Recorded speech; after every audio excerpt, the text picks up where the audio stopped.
Hello and welcome to the Rangers Review Morning Brief with me, Jonny McFarlane. Today I'm joined by fresh-faced Joshua Barrie, who was at Ibrox last night. How you doing, Joshua? Good, yeah. We'll have to say sorry to everyone for the mix-up time. I think we both thought that Derek was here, and Derek is not here. So we're slightly late, but Derek's normally our man to organise us. Whips indeed, us into shape with indeed. military precision. Anyway, we shall get talking a little bit about our sponsor, One Football. You can see above me here. This is a one-stop shop app for all your football needs. It's one of the biggest apps in the App Store, and you can see why. You can set it up so that it gives you notifications for every time your team plays. Now, that might be Rangers, or it might be that you've got an English side or an Italian side or whatever. Doesn't matter. It covers across the world. You get lineups, you get match reports, you get details live from the game. You get stories from websites. It's absolutely fantastic. I would highly recommend you go in the App Store and download that. You will not be disappointed. And of course, they deserve all the credit in the world for sponsoring our content and helping us bring it to you on a morning by morning basis. Right. So, Joshua, just let's get stuck right into the red meat. Last night was a bit, there's a game on? Yeah, very much so. There's a game on, very much. But it was enjoyable, and I think similar to the Dundee United game. It's rare, I think, for supporters and players and media alike that you turn up for a game at Ibrox and it's a relatively stress-free occasion from the start.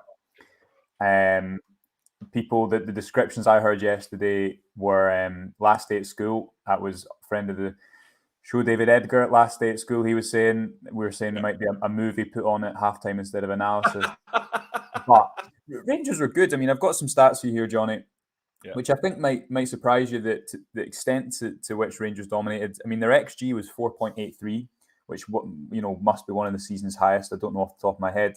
33 shots, 79% possession, and 90% of those passes completed. And again, a really high pass total, 785.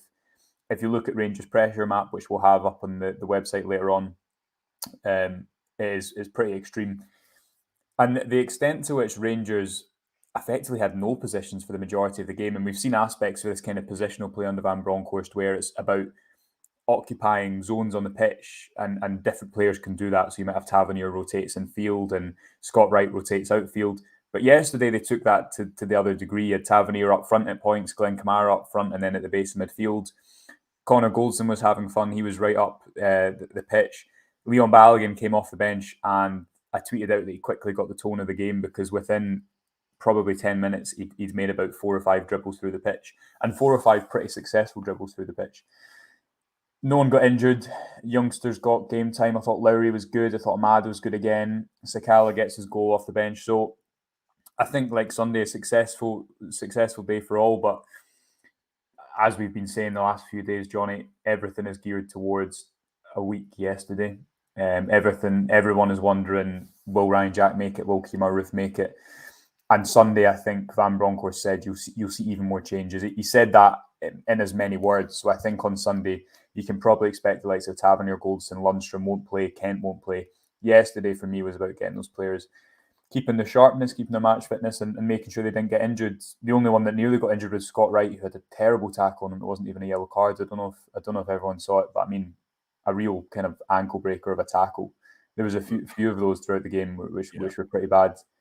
But yeah, I guess a successful evening all round, all told. Yeah, you're right about the refereeing. I thought Dallas got that wrong. Should have been a red card. It's a very dangerous tackle. It's one of those, actually, you don't realise in real time how dangerous it is. Yeah. Because of the way he goes in with the scissors and wraps his 2 legs around the foot. It's just an absolute ankle breaker, as you say, Joshua, and the kind of tackle that needs to be eradicated. And to do that when you know your opponents are going into a European. Yeah, I know. It's strange, and especially when County, at that point, the game's gone, and I don't think it's a great look. But thankfully, Wright trotted back onto the pitch. I thought he was good again for me, Johnny. But I mean, I think it's kind of overshadowed naturally because Rangers haven't won the league, and all the focus is on Europe. Yeah. But for me, you look at these domestic games, apart from that spell in January or February, I think there's a lot to be positive with in terms of what Van Bronckhorst is going to do with this team domestically as well as on a European level. And obviously, that's one we'll talk about more over the summer. But I think if you look at how flexible, how fluid, and you think when Van Bronckhorst first came in, there was elements to his system that were quite rigid. The fullbacks perhaps weren't encouraged to get forward that much, and Tavernier really took it to his freedom very literally last night. And yeah, it was a very, very, very dominant showing from Rangers, and good to keep the momentum going. And because when Ross County go 2-1, if they get an equaliser, obviously the game means nothing, but it's naturally people still, their instinct is still to moan and complain because Rangers have dropped points. But the team responded well, and Sakala makes his impact from the bench. I think that's his 15th goal of the season, Johnny, which for a debut season and for not playing in his preferred position much, it's not a bad return. Yeah, that's certainly true. And the guy is very good in the air for someone of his diminutive stature. And he showed that again last night. That's something that Craig Vickers actually wrote a piece about in August or something like that. Yeah. But it certainly proved to be 100% right. So kudos to Craig for that. One of the aspects of the game that we're getting a lot of comments on, Josh, and we can't ignore, is Alex Lowry. Now, I thought he was very, very good in that first half and petered maybe out of the game slightly in the second. Yeah. But what I really like about him is that he just looks like a football player. The way he carries himself, his posture, the angles he receives the ball. It's always about ball retention, absolute optimization of using that well. And the best compliment I can give him in my match report last night, I said that he reminded me of a young Barry Ferguson in the way he treats the ball.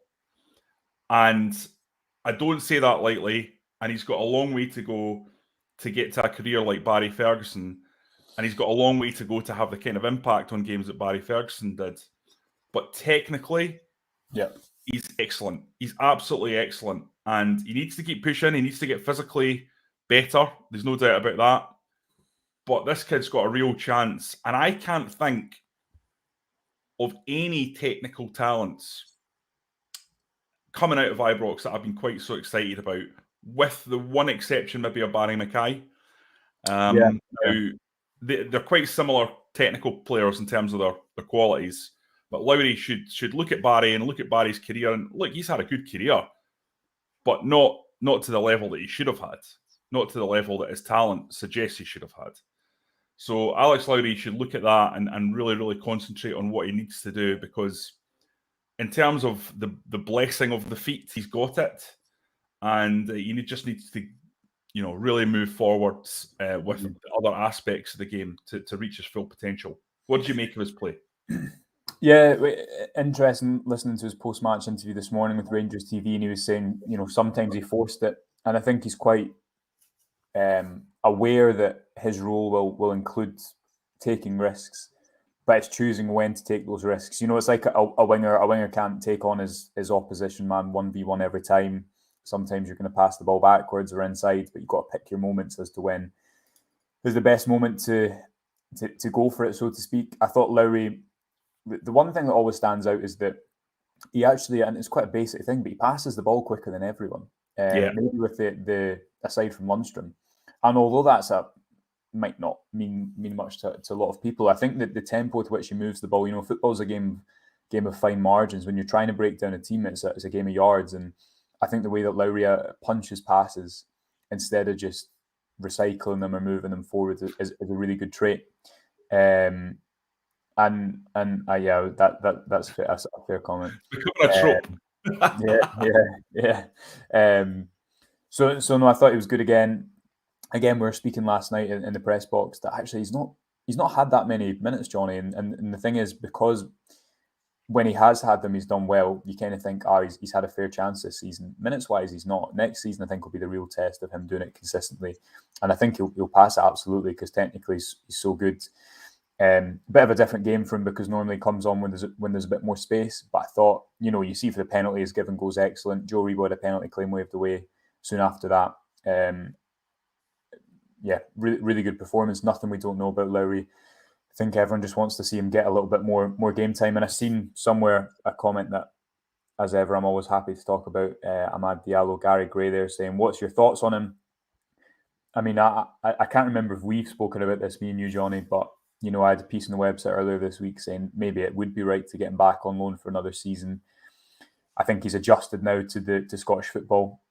He's played 3.5 full games, and he scored 3 goals. His expected goals is up there as well. You look at his movement to the back post, his 2 goals against Ross County. And I know often we're talking in games that it's a bit dead rubber, but I just think if you look at the raw attributes he has, his game intelligence might not be amazing, but I think the way he attacks the back post, the way he's a goal threat from out wide, he knows when to tuck inside, and having adapted to the club, I could see there being far worse signings than that. What do you think? Because I know I'm perhaps leaning towards the more favourable end of the scale when looking at Ahmad. Yeah, I was very critical of Ahmad based on the first couple of games. I just took one look at him and thought, you're not the man to win games at Ross County away or Celtic Park just based on physicality almost alone. And I bristle at saying that, Josh, because I don't like that kind of chat. I don't like that kind of assessment of Scottish football. But I've been around the block enough to know that there's a serious element of reality about it. But he's grown on me quite a lot. And I think some of the performances where he's been criticised, for example, Dundee United away, he absolutely should have squared that ball. But it was actually a really good performance. Take yourself out of the stress of the last 15, 20 minutes of that game and just look at what he created and look at how much danger was going on around him. And it was actually a really good performance, mired by one pretty major bad decision. Yeah. And overall, I was looking yesterday at his radar, and it's absolutely striking, Josh. I'm actually trying to pull it up as we speak, but I'm struggling to get this share function working. Perhaps you can get a better stab at it. I don't know, but I'm trying to upload the slide. But if you look onto my Twitter, you'll see the radar, which shows you where players are in their percentile, in their position, in certain areas associated to their position. And Ahmad is, I mean, he's right up there at the very top of all wingers in Scottish football by a significant margin. Mm-hmm. And I just think, I mean, he was talking about it after the game, wasn't he, Gio? He was suggesting that the problem with Ahmad when he first came in was that he took a little bit of time to settle. I think that's fair enough. I've got the quotes here. He said, "I'm really happy with Ahmad. He's been getting more minutes in the last few weeks. He's been training well. He had a moment where he found it a bit difficult with the new team, the adaptation to a new city, but I'm really happy with him. He's a very, very good winger, as we've seen in the last few weeks. But we also have a lot of players in that position available who have also done very well." Asked whether Diallo could return for another stint, Van Bronckhorst said, "I'm happy with his performance. His loan is until the end of the season. Then he goes back to Manchester. If he's here next season, I don't know." So, I mean, Josh has brilliantly been able to pull up this radar, which tells you everything you need to know. I mean, what's that? He's 100. Can you read them out? Yeah, there's a few caveats. Obviously, he's played a very small amount of minutes, so this isn't a terribly reliable source, but it informs, I guess, what he's done when he's been on the pitch. That's my postman. He'll have to wait. Informs what has happened when he's been on the pitch. So, for example, Johnny, if you look at his touches in the opposition box per 90, 10.5, which is, if you're looking at the percentile, you're looking at players in his position. How does he compare to them? So for a wide attacker winger, he's up there in effectively everything. 10.5 touches in the opposition box per 90 is pretty ridiculous. Expected goals per game, he's averaged one expected goal per game for every time he's been in the side. Successful dribbles 3.79. We know, I mean, that's pretty high as well. That's not attempted dribbles, that's successful dribbles. Almost 4 times he's beaten his man again in the small amount of game time he's had. I'm trying to just see at the bottom there. XG shot 99. Do you know what it is? It's the window cleaner. I was thinking, what's happening outside my window? But upstairs is getting the windows done. I thought the tree was falling in my flat. So, but what that's shown effectively is, look, he's played 3.5 games, and there's 2 ways to look at it. One way you can say is tiny sample size. What does that mean? Fair enough. But you can also look and you can say, well, he started with a hard trip away against Ross County. He had that 45 minutes in the Old Firm, which was disastrous. Then he's come on against Dundee United. He's made the mistake, yes, but we've just discussed that. And then in his 2 recent appearances, when he's isolated one-on-one out wide, he's really good. He can contribute when he gets into the box. And I think Rangers probably don't want to be in a position where that right-wing area, which is, I don't buy the narrative that it's not been addressed for 4 seasons, because Rangers haven't played with a right winger for 4 seasons. Yeah. But what you would say is it's not had an occupant like Ryan Kent who can do a number of different roles out there. Do Rangers want to be in the situation where it's a lone player?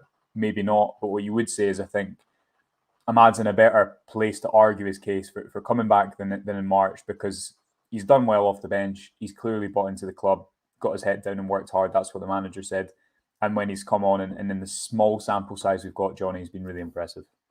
Yeah, absolutely. It'll come down to what Manchester United want. That's obvious, Josh. At the end of the day, he is a big money player. I think it was £37 million they paid to prize him out of Atalanta. They will look at this loan in pure cold terms and probably say, well, we wanted him to go to Rangers and get minutes, and he hasn't gone to Rangers to get minutes.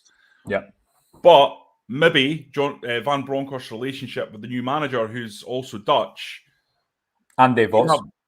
Dave Vos will probably know Den Haag, who is a guy who's got a track record with young players, might sway it. Now, whether or not Rangers will want to go back there or not, we don't know the quantum of the deal. It might be a very expensive deal. But you have to say, Diallo, he looks to me like a lad who's now a wee bit more settled in. Yeah. And I think against the kind of defences that Rangers come up against, he's someone who he's got the trickery to be a major player in these kind of games. Now, I don't think Diallo would be a dyed-in-the-wool guy you rely on even next season, Josh. I really don't. I just don't see it. But I think he could be a 35 games a season squad player who has major impacts off the bench, who starts quite a lot of games, especially at Ibrox. And I think that would be good for him. That would be good for him. So what you have to say as well, Johnny, is that I'm a big believer that what Rangers have really lacked, especially in comparison to Celtic, is goals from wide areas. We know that Morelos needs goals around him. We know that Ryan Kent doesn't score that many goals domestically, particularly when he's playing wide. He played a lot more central last season I can't remember how many goals he got in the league, but it was a fair few. And Ahmad's done that. Sakala does that without having other aspects to his game. But what's harmed Rangers this season has been, mistakes at one end, but also you look at games like that Ross County game or that Motherwell game, and a lack of goal scorers, a lack of natural goal scorers, people making that back post movement. And I think that's a really important factor to consider when you're thinking who will be in that front three next season. Yeah. I've got a message here from Jane Strachan. Johnny and Josh, I tried to enter the competition for the tickets, but it wouldn't take my number from Australia. James, I'm not sure exactly what's going on there. If you try to do a plus, whatever the Australian code is, try it that way. If that doesn't work, if you've got any relatives that you can you have available in Scotland, stick in their number, and that would probably seal the deal for you there. Certainly, if you put in a normal number in the UK, that definitely works because I tested it myself. So any problems with that, mate, you just get in touch with me via DM on Twitter. If that doesn't work, or if there's any problems, and we will try and sort you out as best we can. That's a great segue, actually, Josh, into the deal that we've got at the moment. We have to talk about it. Unbelievable deal. If you're going to sign up for the Rangers Review, now is the time. It really is. We're never going to have a better offer than this. Not only is it £6 for 6 months content, that will literally take you right through until, November, won't it? November in terms of content. So you'll get all of the transfer stuff in pre-season. We do deep dives into every player that's linked with the club. So you really have a good sense of who might be coming in. And there's a major rebuild underway. We'll have big interviews every week. We'll have analysis. We'll have look backs on last season. Well, this season as it stands. We'll have look forwards to next season. Hopefully, we'll have a Super Cup on the 10th of August in Helsinki. Joshua will be there in Finland. Wouldn't mind that. Can you imagine the analysis on how to beat Real Madrid or how to beat Liverpool? That's going to be an interesting one. I think Real Madrid would certainly be an easier article to write. I don't know if there is an answer to the how to beat Liverpool question. There's certainly look around world football and people are struggling to find it. But yeah, I think Liverpool have the answer to the man-by-man marking situation. That would give me the heebie-jeebies, the thought of that. Now, so we've got so much to look forward to, and you're covered for all that in terms of content for £6 for the next 6 months. So that's great, right? No doubt about it. The best Rangers content money can buy is there. But on top of that, guys, we've got 2 tickets for the Europa League final. Do you know anyone who might want those? Those will be going out to the lucky winner on Tuesday morning. The draw is at 9 a.m. The ticket should be in your inbox, your email inbox by 10 a.m. And what a prize that would be. 2 tickets to the big one. Now, that is just a scenario that money can't buy, really. I mean, if Rangers win this trophy, and I fully expect them to, you're talking about the greatest night of your life. So, 2 subscribers. And listen, guys, there'll be lots of you out there who are subscribers who are going, well, what about us? Well, guys, you should have had an email too. Check your inbox, check your junk mail. It's all our subscribers are going in for this competition. We're sending 2 subscribers. Well, 1 subscriber with two tickets to the game. So you'd hope the subscriber would not just take 2 tickets for himself, though. He would bring someone with him. That'd be the plan. As a man of girth, I can understand why that might be your thought, because I like to have a bit of space around me. You know, I like often in football stadiums, you know, I'm 6'2" and a slightly rotund man. I like to have a bit of space, but I think on this one, mate, I think I would have to say solidarity to my fellow football fans, and surely you wouldn't do that, Josh. No, I certainly wouldn't. I think that would be slightly frowned upon in the stadium if you rocked up, you pushed down 2 seats with your hand and parked your fat arse on those 2 seats, and other people are looking around going, yeah, I don't think that would go down too well. No. Certainly not one I would want to try. Right, we've got more to talk about here, so let's get straight into the rest of it. Got David Kerr saying, brilliant value, Troops. Thank you, David. Obviously, the subscribe link is there in the comments, so you can go on and subscribe if you want to. Andrew Barclay saying he was robbed out of an £800 ticket. Guy had a pic of the ticket.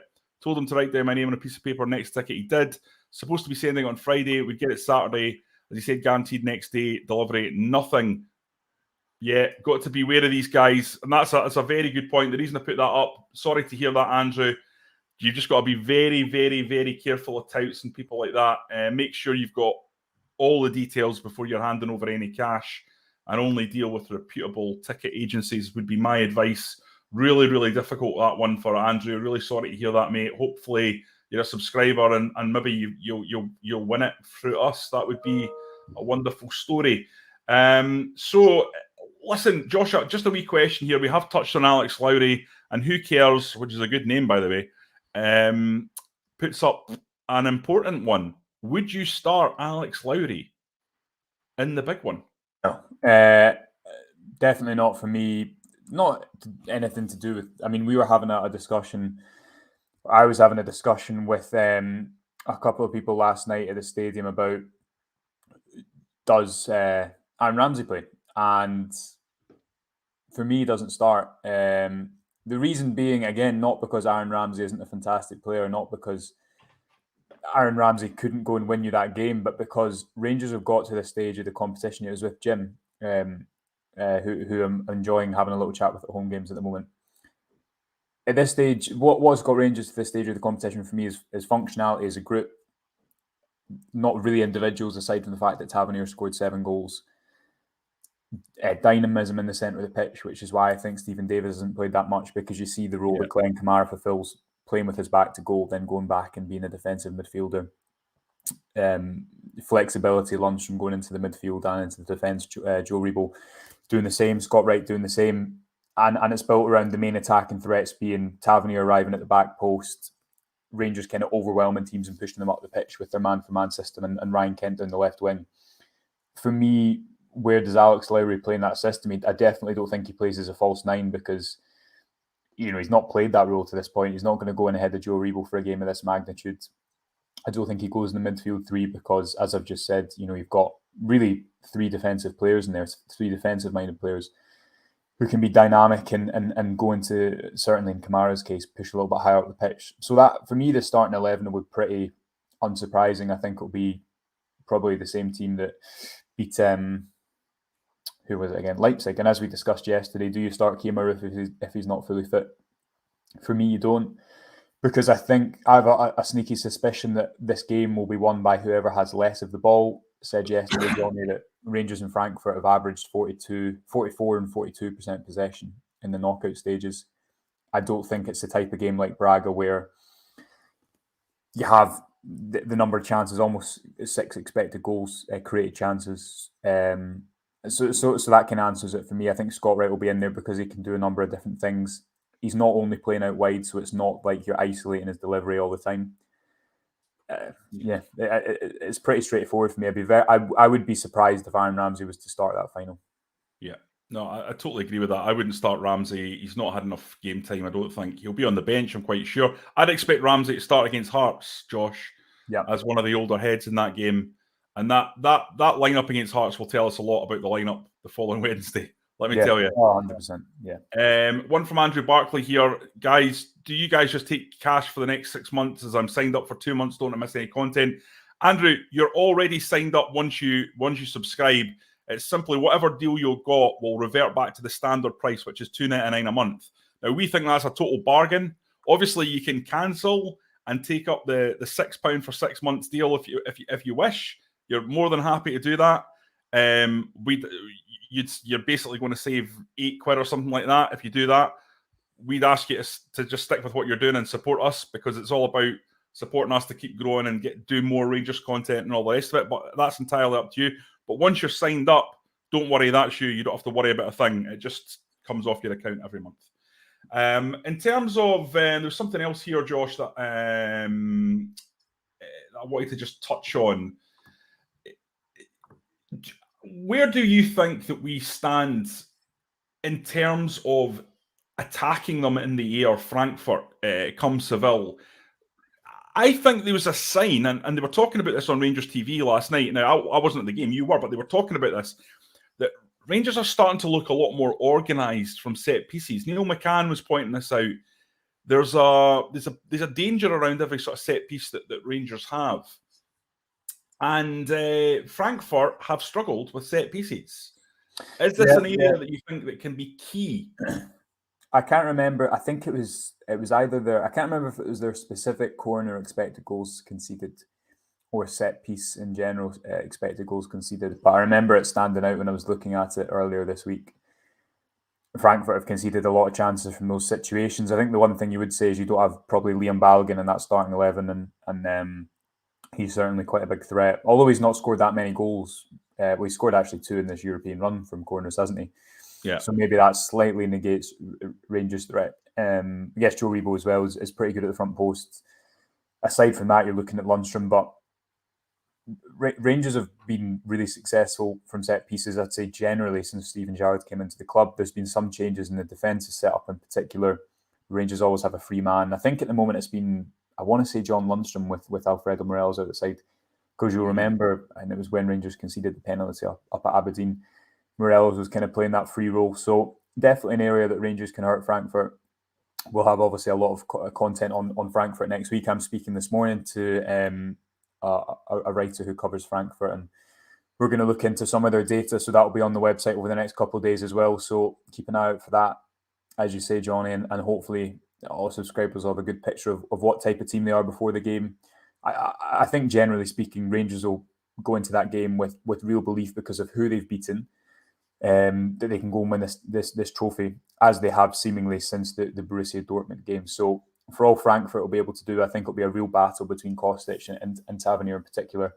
Yeah. They look really, I mean, if you watch the highlights of that, or the full game of that Barcelona win, they look devastating in moments. I guess, again, I'm interested to know how this game pans out, because both have had such success attacking against the ball, counter-attacking, and having a little bit less of the ball.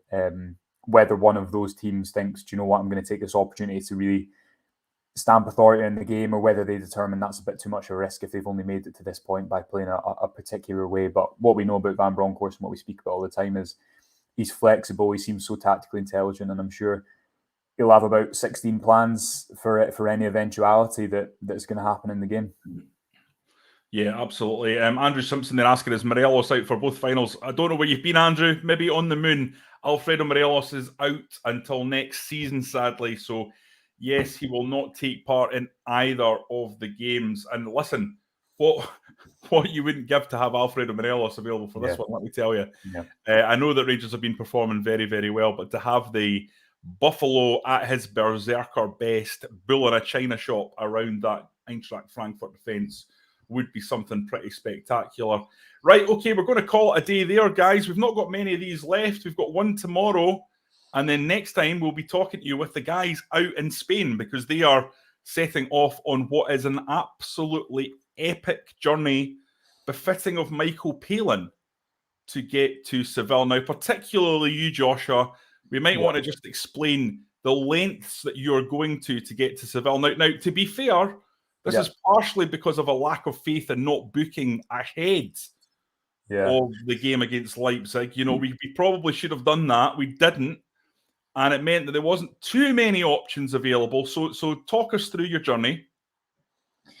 Yeah, it's going to be a long one. It's going to be about 24 hours to get to Seville. I'm not flying straight to Seville. There's no cushy flight package for me. To be fair, I didn't book the bullet train right when I booked the flights because I didn't anticipate that Madrid to Seville would be so booked out. But by the time I got around to it, it was. So I'm flying to, I want to say, Menorca, and then I am going to Madrid that night. So it's a layover. So that's one stop. Getting to Madrid in the afternoon, and then I'm getting a night bus to Seville. So I get in at 4 a.m. So I'll be a little bit tired in the morning briefing. So you leave Seville at 10 o'clock at night, 10 p.m. Seville time. Yeah. And you leave Madrid and you rock into Seville at 4:30 in the morning. Yeah. And then you rock yourself round to our apartment with rooftop terrace, where Derek will presumably be asleep, having drunk some sangrias, chilled out, had some tapas, and you will be banging on the door at 5 o'clock in the morning. Let me in, Derek. Let me in. Part of me is thinking, is it worth even going to bed by that point? But I'm also flying. Yeah, I'm flying from Glasgow Prestwick on Sunday morning. I think like 7:30. So I don't think it'll be a great sleep on Saturday either. So day off tomorrow, heading up. You're young, Josh. You're young. Yeah, I'll be fine. No, I'll be fine. Back. Take my multivitamins and I'll be absolutely fine. Exactly. So looking forward to it.